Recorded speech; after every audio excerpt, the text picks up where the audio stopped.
என் பாட்டை கேளு உண்மைகள் சொன்னேன் சுதியோடு லயம் போலவே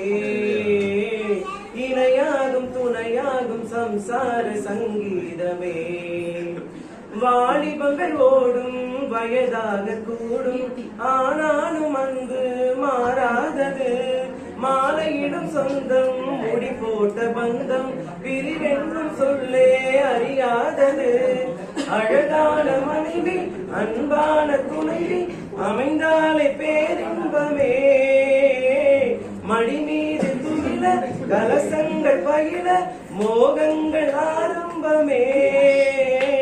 நல்ல மலையாளில் நேசம் ஒரு கோடி செஞ்சமெனும் வீணை பாடுமே தோழி சந்தோஷ சாம்ராஜ்யமே கல்யாண மாலை கொண்டாடும் பெண்ணே என் பாட்டு கேளு.